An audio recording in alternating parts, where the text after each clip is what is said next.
Olá, na aula de hoje nós vamos falar sobre separação das finanças.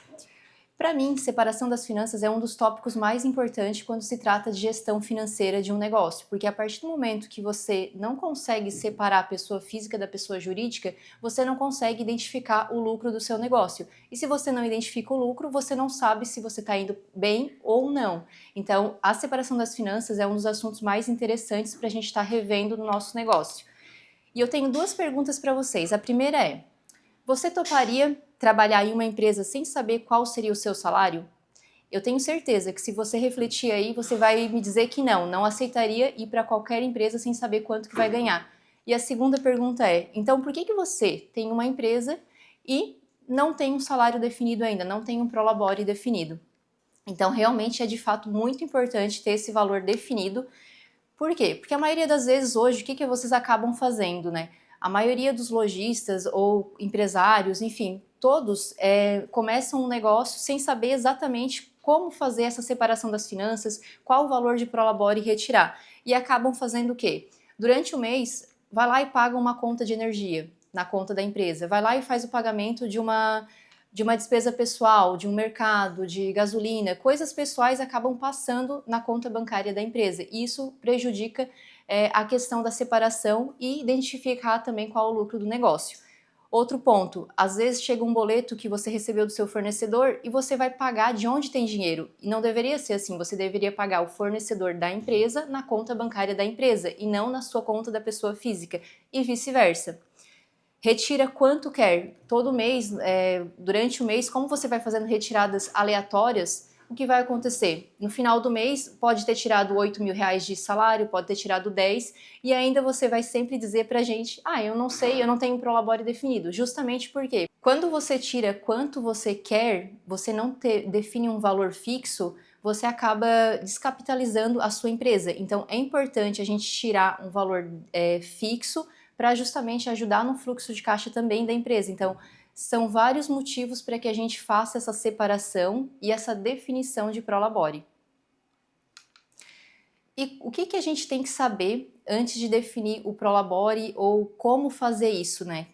O que são esses passos que a gente precisa aplicar na empresa para conseguir fazer essa separação?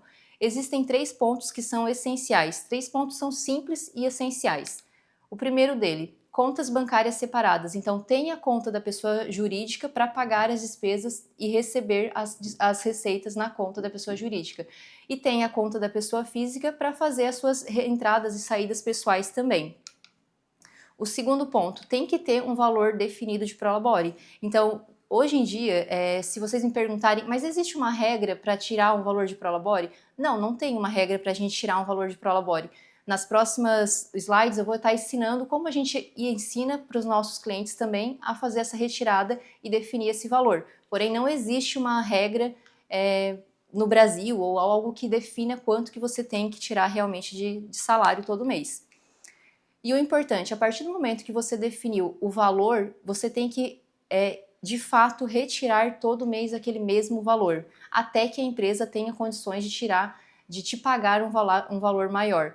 Mas o que acontece no dia a dia, que a gente percebe também com os clientes que a gente atende? Às vezes as pessoas elas não conseguem ir lá, dia 5, por exemplo, vou tirar o meu salário que é 10 mil reais. Por que não consegue? Porque às vezes casa também com outros pagamentos que a empresa tem, pagamento de salários de colaboradores, e automaticamente ela não consegue tirar, às vezes, do total do caixa dela para estar tirando o salário dela. Mas o que a gente indica? Se não pode tirar uma vez só, faz retiradas por semana. Então, se o salário definido foi 8 mil reais, por exemplo, vai tirando 2 mil reais por semana, para que não descapitalize de uma vez só o caixa da empresa. É uma dica que a gente sempre dá e dá certo. E como que a gente define na prática o valor do prolabore, né? Primeira coisa, como eu comentei antes, a gente tem que ter essa conta bancária. Então, supondo que você abriu uma conta bancária, a pessoa física é o banco X e a pessoa jurídica é o banco Y. O segundo ponto, para a gente definir o valor do nosso prolabore, a gente também tem que saber quanto que a gente gasta nas nossas despesas particulares em casa, para que a gente entenda quanto que a empresa poderia ajudar a contribuir nessas despesas pessoais.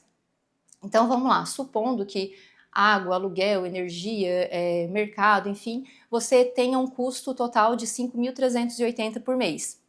Então, estou montando aqui um exemplo para que depois a gente consiga juntos definir o salário desse exemplo que a gente está citando aqui.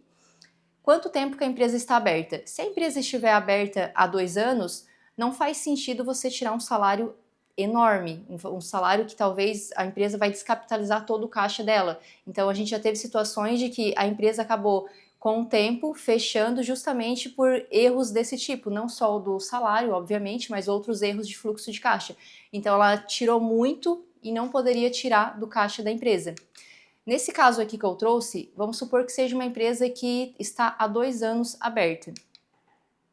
Qual a média salarial que as empresas pagam para um profissional que nem você, se você fosse trabalhar em outro local?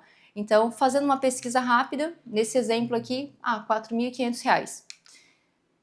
Um outro ponto que a gente sempre analisa, já possui uma reserva financeira? Se a empresa está com 2 anos de vida, não tem uma reserva financeira ainda, também não faz sentido tirar um valor de Prolabore muito alto quando a empresa não tem nenhuma reserva financeira. Por quê? Automaticamente qualquer problema que vir a ter, vai faltar dinheiro e aí vai começar aquela bagunça de novo de não ter um valor definido, porque você começa a misturar as contas, vai lá na conta pessoa física e acaba tirando dinheiro de lá para pagar uma conta da empresa. Então, a gente tem que ter uma reserva financeira também. Então, quando a gente pensa em definição de Prolabore, tem que ter todo esse conjunto de pontos aqui que eu estou comentando, olhando um a um e com base nisso realmente depois definir esse valor de Prolabore. Nesse caso, a empresa que eu estou dando o exemplo, ela não tem um valor definido, não tem uma reserva ainda definida.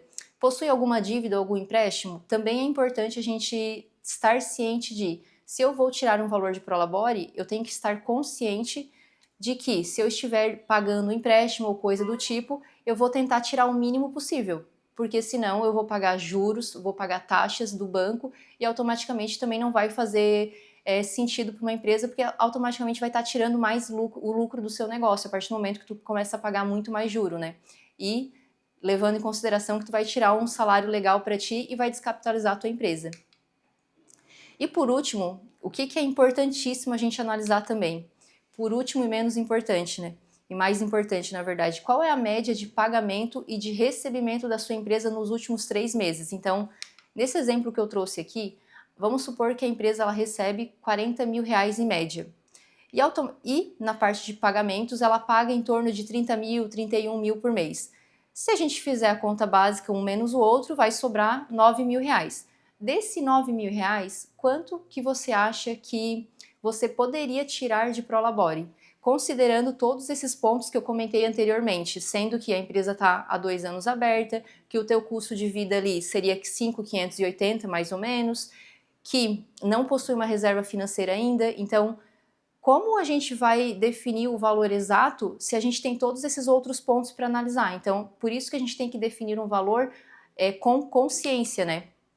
E nós, o que a gente indica para tirar de valor de Prolabore naquela situação ali que sobra R$ 9 mil por mês apenas?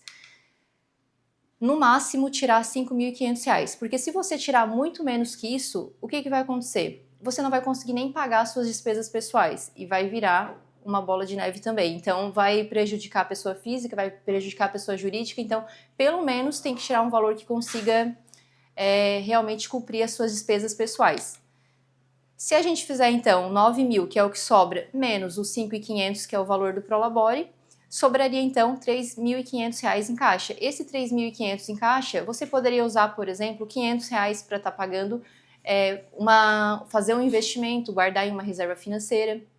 Então, justamente, com essa sobra de 3.500, você pode formar outras estratégias para melhorar o seu caixa também. E para finalizar essa parte, os aumentos de Prolabore, eles só devem ocorrer a partir do momento que a empresa começa a ter um lucro maior, um resultado maior e automaticamente, consequência disso, o caixa da empresa também começa a sobrar.